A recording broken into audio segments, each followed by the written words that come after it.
Salut à tous les amis, j'espère que vous allez bien. 8 h du matin, direction les Écuyers. J'ai ressorti ma petite Alpine et ça me fait plaisir, vraiment. On a pris la petite Mégane RS Trophy-R qui se trouve ici. Oh, elle est belle cette caisse. Putain les amis, je vais vous raconter un petit coup de gueule quoi, ça fait longtemps un petit coup de gueule tiens. Hier soir, il y a Alan qui vient à la maison parce que ce matin on est parti tôt, donc on se dit tiens on va aller boire un verre, il fait beau. Je sors le Ferrari. Et puis on va dans Paris avec, tu vois, tranquille, tu vois, deux mecs qui bossent, qui ont envie de se faire plaisir, bref. Je pense pas qu'on soit préjudiciable à la société. Vous allez voir pourquoi je dis ça. Et puis bon bref, on boit un coup, on rentre, il est 23 h 30, tout va bien. Alan prend le volant et puis franchement je vous jure on faisait même pas les cons. Il y a des fois on fait les cons, hein, on va pas se mentir. Mais là on faisait pas les cons. 23 h 30, on était fatigué, on rentre. Et là à notre hauteur sur la gauche, une voiture de police. Pas la BAC, la police tu vois. Une Passat break et qui crie police tu vois. 3 policiers dedans tu vois. À notre hauteur. Ouais monsieur, c'est interdit le W garage.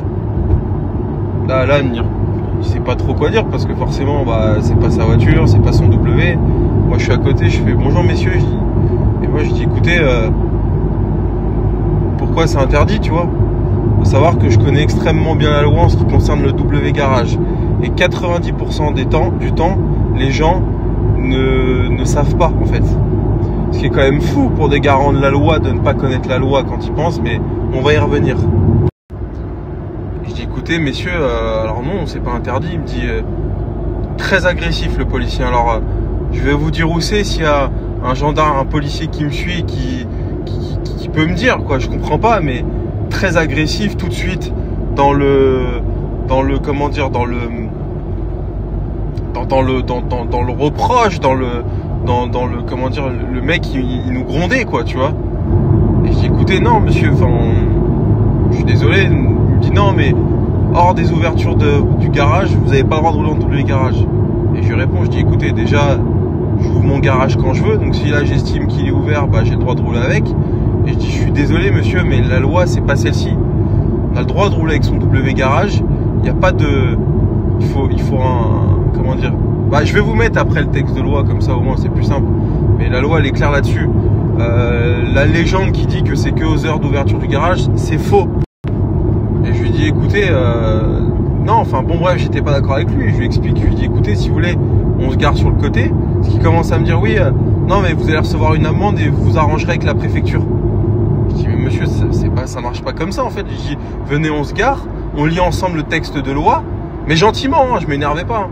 Je dis et si jamais effectivement le fait que ce soit en double garage ne rentre pas dans un cadre de figure, bah mettez-moi une amende. Mais là vous pouvez pas aussi simplement me dire je vous mets une amende, vous arrangez avec la préfecture, car vous savez très bien que c'est pas facile en fait. Donc là en fait c'est quoi? C'est une dictature. Et je vous jure le gars pendant 10 minutes il me dit ouais mais il me dit quoi et après il commence à me dire ouais non mais de toute façon c'est vous le patron alors lui il a pas le droit de conduire.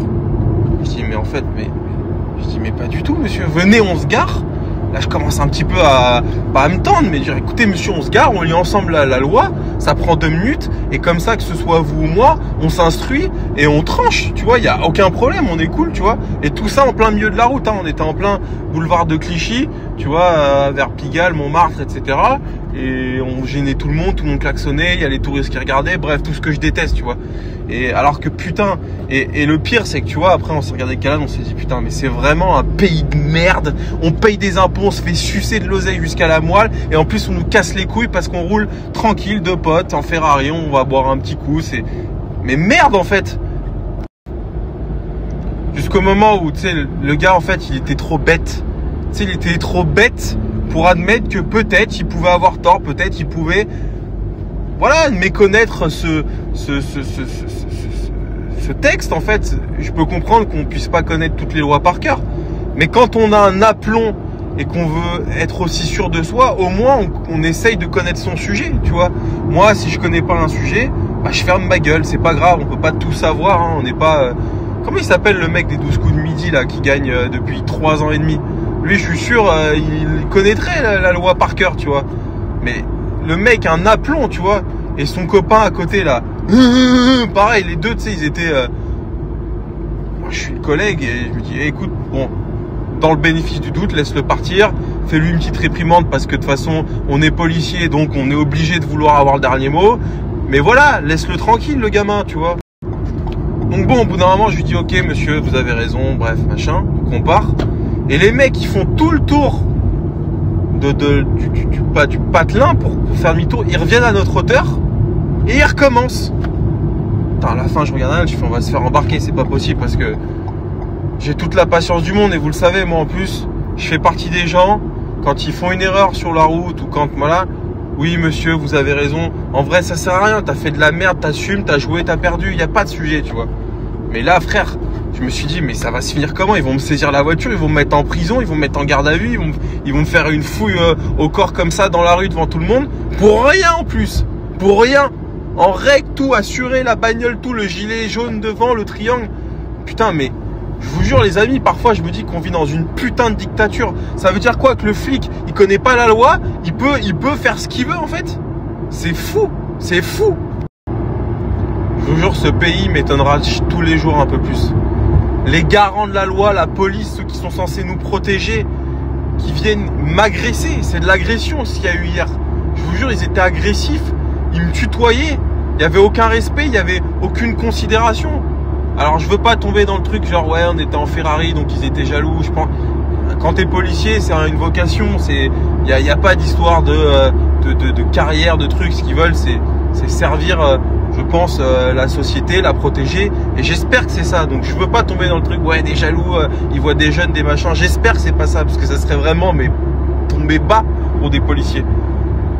Mais putain frère, mais je vous jure, la situation hier, j'étais révolté, ça m'a gâché la soirée. Ça m'a gâché la soirée parce que je me dis qu'en fait on peut comme ça prendre un mec au hasard dans la rue et faire ce qu'on veut. Voilà, on est policier, on a l'uniforme, donc le mec il m'a mis une amende comme ça gratuitement parce qu'il ne connaît pas la loi et parce qu'il pense la connaître. Moi je lui propose gentiment de se mettre sur le côté, on lit ensemble, je le fais à chaque fois ça, parce que en fait ça m'arrive tout le temps. Moi je roule en double garage, je suis négociant auto, donc j'ai le droit, je suis dans la loi, je paye des putains d'impôts quand même pour rouler avec un W garage, tu vois ce que je veux dire? Et Alan il me disait justement, il me dit si en même temps il arrêtait de nous sucer la vie avec ses malus de merde, peut-être qu'on roulerait pas en W garage, c'est pas faux. Mais au-delà de ça, j'ai même pas à me justifier en fait, je suis dans la loi. Et le mec comme ça gratuitement, et tu sais il voulait pendre des morts, il me disait non monsieur c'est aux heures d'ouverture du garage, et à un moment je lui dis mais en fait c'est moi le patron, si je veux fermer à minuit je ferme à minuit, donc là je suis dans l'heure d'ouverture du garage. Ouais mais vous habitez où, votre garage il est où? Mais monsieur j'ai pas à me justifier de ça en fait, on est où là? Et tu vois, et je vais conclure là-dedans, ça c'est le propre d'une dictature. Alors je veux pas tomber dans le truc des extrémistes, machin, parce que je pense qu'une dictature, c'est quand même autre chose. Une dictature, on vient de prendre chez toi à 6h du matin parce que tu fais ce genre de story, justement. Alors, je pense que je risque pas ça, mais... En revanche, hier, la situation, le sujet qui s'est passé, là, ça peut être un truc apparenté à une dictature. Un mec, un policier, interprète la loi alors qu'il ne la connaît pas et il te met une amende alors que tu es totalement dans ton bon droit, il ne te laisse pas parler, il te manque de respect, c'est une forme d'agression. Bon voilà, je vais pas faire la victime, tu vois, je suis en Alpine, je vais aux Écuyers, il fait beau, j'ai ma Ferrari, mais peu importe. Bon bah voilà, c'est le petit coup de gueule du matin, en toute, je ne veux pas généraliser, mais c'est vrai qu'à chaque fois, c'est pareil. La dernière fois, je vais vous raconter l'histoire. J'ai une 997 blanche que j'ai prêtée à mon comptable Simon parce que c'est mon pote et que ça me faisait plaisir de lui prêter. Bon bref, il a roulé un peu avec en W garage. Putain, une fois il s'est fait arrêter à Orléans. À Orléans, il y a une patrouille de policiers qui sont, en plus il m'a dit, ils sont mis devant mais en mode les cow-boys, tu vois. Et les mecs voulaient saisir la bagnole. Non mais c'est incroyable. Et moi j'ai dû prendre le policier au téléphone, limite être virulent, vous savez comment je suis, pour lui dire mais monsieur, lisez la loi, je vous envoie l'extrait de la loi qui dit que, etc. etc. Quand tu tombes dans un cas, t'as le droit. Et le gars à la fin il a dit bon, et ça c'est pareil, mais ça c'est la fierté, ça c'est comme quand t'as un videur de boîte de nuit et que t'as pas de pouvoir sauf de 23h à 3h du matin, donc tu jubiles d'avoir ce petit pouvoir de laisser rentrer des gens dans ta boîte de merde, tu vois. Bah là c'est pareil. À la fin le policier lui dire bon bah autant pour moi, c'est vrai que on va regarder ça, etc. C'est monsieur, vous n'avez pas le droit, mais là on a une intervention donc on doit vous laisser. Vous avez de la chance pour cette fois. Mais ça frère, mais ça rend fou ça. Putain, mais c'est incroyable. Bon bref, voilà, mon coup de gueule est terminé les amis. Et je vous le jure, je compte les putains de jours avant que je me barre de ce pays de merde. J'en ai marre de ce pays. Tous les jours je me lève, je me sens mal ici. Non pas la France, mais le système. Je peux plus. C'est insupportable. Insupportable. On peut même pas être tranquille, aller boire un coup avec son pote en Ferrari. Qu'on s'est tué pour se payer. Tu vois ce que je veux dire?